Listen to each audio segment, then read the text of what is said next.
Kami tidak bisa berbicara selama 5 menit tanpa saling berteriak. Aku tidak mampu mengingat apa yang kami perdebatkan. Suatu pertengkaran bercampur dengan yang lain. Michael dan aku memutuskan bahwa aku akan berhenti bekerja setelah kelahiran anak pertama kami. Jenna, anak pertama kami, sekarang berusia 4 tahun. Dan Claire, anak kedua kami, lahir 9 bulan yang lalu. Kukira aku akan menikmati saat-saat bersama anak-anak. Aku menyayangi mereka, tapi aku ternyata tidak siap menghadapi betapa kehidupanku berubah total. Dan aku mulai berpikir, mungkin aku sudah membuat keputusan yang salah. Dulu, aku mendedikasikan diriku seutuhnya pada pekerjaanku. Dan waktu aku melahirkan Jenna, tiba-tiba aku terisolasi. Aku merawatnya sepanjang waktu, mengerjakan pekerjaan rumah seperti mencuci, memasak, dan hampir tidak mengganti baju tidurku sampai sore hari. Aku sangat lelah dan mudah menangis, tapi suamiku sama sekali tidak bersimpati. Menurutnya, aku gila, dan dia gak ragu-ragu loh mengatakan hal itu kepadaku. Aku lebih siap dengan kelahiran Claire, tapi Mike masih tidak tahu seperti apa rasanya di rumah sepanjang hari. Bulan lalu, aku mulai curhat lagi kepada Mike tentang betapa aku merasa dunia ini meninggalkan aku, tapi dengan cepat dia membalas. Kayak gitu aja kok dianggap berat banget sih? Coba deh kamu yang menjalankan bisnis dalam pasar properti yang kejam ini. Aku tahu kok, dia bekerja dengan sangat keras. Tapi aku hanya ingin dia mendengarkan aku dan mengerti betapa sulitnya bagiku menjadi seorang full-time mother. Masalah-masalah sepele dalam keseharian kami bisa jadi sebuah pertengkaran yang sangat hebat.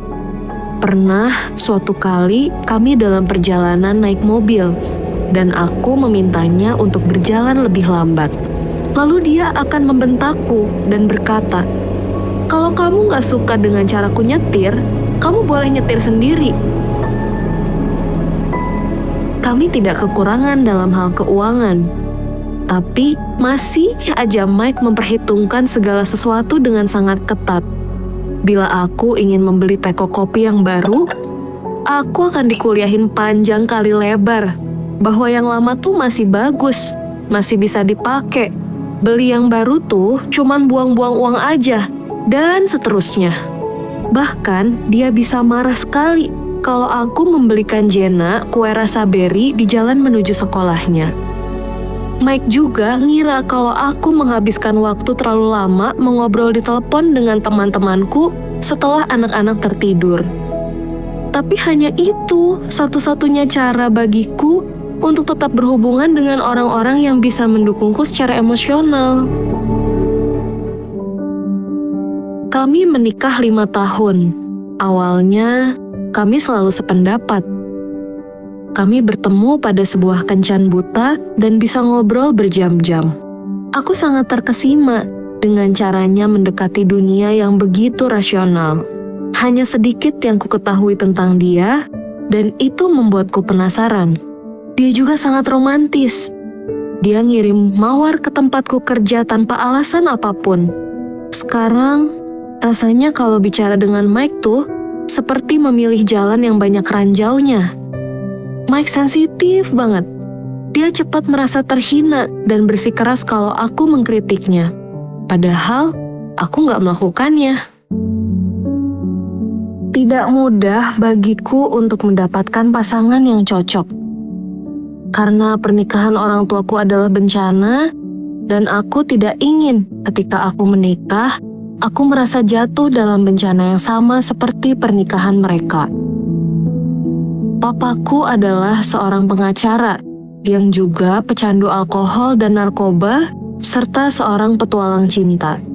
Kekacauan selalu ada di setiap sudut rumah. Aku tidak tahu kapan orang tuaku mulai menjerit dan membanting barang-barang. Kemudian, Papa akan pergi keluar kota selama beberapa minggu bersama wanita lain. Mamaku, seorang ibu rumah tangga yang terus-menerus menelepon teman-temannya untuk mencurahkan isi hatinya. Aku berumur 15 tahun saat mereka bercerai. Dan ketika aku berumur 20 tahun, Papa meninggal karena overdosis. Kemudian, Mama menikah lagi dan pindah ke Semarang. Berpacaran dengan Mike, hubungan kami segera menjadi lebih serius. Mike adalah seorang duda yang pernah menikah selama 5 tahun. Ketika Mike ingin segera menikah, kukira itu adalah sesuatu yang bagus, karena aku lelah dengan pria-pria yang takut pada komitmen. Setahun setelah Mike melamarku, kami menikah dengan sebuah upacara dan pesta kecil-kecilan. Namun, kami tidak pernah menyangka bahwa aku akan segera hamil. Aku melewati masa-masa yang mengerikan, karena hormon-hormonku tidak benar-benar berjalan normal. Dan aku meratap secara tidak terkendali selama berbulan-bulan. Mike tidak tahu apa yang terjadi denganku. Pada malam kelahiran Jenna, itu adalah awal dari seluruh permasalahan kami. Air ketubanku pecah pada pukul 2 pagi, sebulan lebih awal dari perkiraan kelahiran yang seharusnya. Sesampainya di rumah sakit, kami lama menanti dokter datang untuk memeriksaku. Tapi suamiku tidak mau bangun dari tidurnya untuk memanggilkan perawat atau dokter lainnya. Dia mengatakan kepadaku dengan suara yang merendahkan supaya aku tenang. Kemudian, dia berbalik dan kembali tidur. Tentu saja dia punya alasan yang rasional terhadap keegoisannya. Katanya, dia tahu bahwa kami nanti akan menghadapi hari-hari yang melelahkan. Jadi menurutnya, dia membantuku dengan tidur yang nyenyak sekarang. Dia selalu punya cara untuk merasionalkan segala sesuatu. Dan pada akhirnya, itu membuatku merasa kecil. Kemudian, hadirlah Ibu Mike, perempuan paling menindas di planet ini. Aku luar biasa menghormati dan bersimpati pada apa yang telah dialaminya. Dia selamat dari peristiwa penjarahan, kemudian kehilangan suaminya dan membesarkan kedua anaknya sendirian. Tapi bukan berarti dia punya hak untuk mengambil alih kehidupan kami. Ketika aku sedang menyusui, dia bersikeras bahwa bayi itu memerlukan air. Meskipun telah ratusan kali kukatakan tidak, begitu aku berbalik, dia akan menjejalkan botol air ke mulut Jenna. Tapi Mike tidak dapat memahami kenapa aku tidak ingin bersama ibunya pada hari Minggu. Mike juga mengeluhkan kehidupan sosial dan kehidupan seksual kami. Aku tidak suka meninggalkan anak-anakku dengan pengasuh. Dan sejujurnya, tidur malam yang nyenyak kadang terdengar lebih menyenangkan daripada makan malam atau menonton bioskop. Selama berhubungan seks, ketika aku masih dalam masa menyusui, rasanya lucu sekali bila Mike menyentuh payudaraku. Aku lelah bertengkar dan mencoba membuat hubungan kami berjalan lancar. Aku kesepian. Jika bukan karena anak-anak, aku merasa tidak ada kecocokan apapun di antara kami.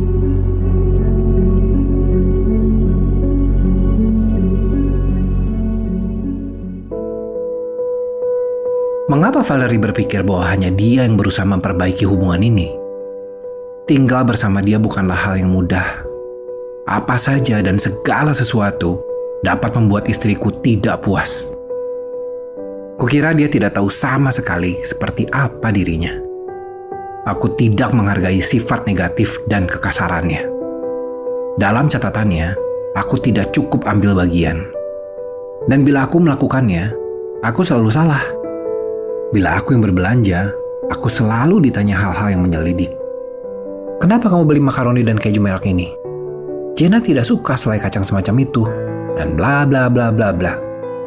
Dan juga akan menyenangkan bila sesekali dia mau melihat sesuatu dari sudut pandangku. Contoh, aku tidak suka pemborosan. Jika teko kopi masih bisa dipakai, mengapa beli yang baru? Dan kukira adalah sebuah kekonyolan untuk membeli kue yang hanya dimakan 2 gigitan oleh Jenna. Val tidak pernah puas untuk terus melanjutkan masalah yang terjadi. Tanpa aku sadari, ternyata aku membela diriku untuk sesuatu yang kulakukan setahun yang lalu. Dia adalah pencemas yang terobsesi. Bila dia membicarakan kegelisahan dan keluhannya, aku harus segera pergi dari situ. Dia menjadi seperti mamaku. Ayahku meninggal karena menderita kanker saat aku berusia 10 tahun. Sehingga aku tidak punya banyak kenangan tentang beliau. Dan bagi ibuku, hidup sehari-hari merupakan beban yang sangat besar. Aku tahu dia pernah hidup seperti melewati neraka. Dia selalu menangis saat aku masih kecil. Aku tahu mama menyayangi aku dan saudara perempuanku. Tapi mama tidak pernah dekat dengan kami. Mati-matian aku ingin bergabung dengan klub sepak bola kecil, tapi mama bilang bahwa dia tidak tahu bagaimana aku bisa berlatih. Padahal mama bisa mengundang seorang pelatih, tapi dia tidak pernah mengusahakannya. Bila aku berkelakuan tidak pantas, mama akan sedih, meratap dan mengintimidasi begini. Mengapa kamu lakukan ini kepadaku? Ketika aku makin dewasa, aku menjadi kepala keluarga. Aku membayar semua tagihan, mengerjakan tugas-tugas, dan mencoba menjadi penengah antara kakak perempuanku dan mama. Percayalah, aku tahu betapa sulitnya mamaku, tapi aku merasakan suatu kewajiban besar untuk menyertakannya dalam kehidupan kami. Tapi Valerie bersikap egois mengenai hari Minggu sore kami. Aku pernah menikah sebelumnya dan bercerai. Aku bertemu istri pertamaku di perguruan tinggi. Aku hancur ketika istri pertamaku pergi meninggalkan aku. Tapi perpisahan tersebut membuatku semakin mantap bahwa hubunganku berikutnya haruslah berjalan dengan baik. Kemudian aku bertemu Valerie, aku jatuh cinta padanya pada menit pertama aku melihatnya. Dia cantik, dia tertawa mendengar leluconku, dan kami bisa berbincang-bincang selama berjam-jam. Sekarang, kami terus bertengkar, tapi aku masih percaya bahwa kami sangat berarti satu sama lain. Valerie benar bila dia mengaitkan masalah kami dengan kehamilan yang pertama. Saat itu Val adalah seorang maniak, dan aku hanya bertahan sampai bayi kami lahir. Kukira aku tidak bertindak secara pantas saat air ketubannya pecah waktu kelahiran Jenna. Tidak ada yang bisa kulakukan untuknya sampai kontraksi terjadi. Paling tidak menurutku salah satu dari kami perlu tidur malam yang cukup. Kecemasan Valerie semakin parah dan parah saja. Aku mencoba untuk membantu. Tapi dia terus berbicara seperti kaset rusak. Katanya aku tidak menemaninya, tapi aku merasakan hal yang sama terhadap dia. Dia selalu punya waktu yang berlimpah pada malam hari untuk berbicara dengan teman-temannya. Tapi tidak ada waktu untuk berbincang denganku. Tidak ada waktu untuk seks. Bahkan tidak ada waktu untuk pergi makan di luar berdua denganku. Valerie harus berhenti menyalahkan aku untuk segala sesuatunya. Atau aku akan keluar dari pernikahan ini.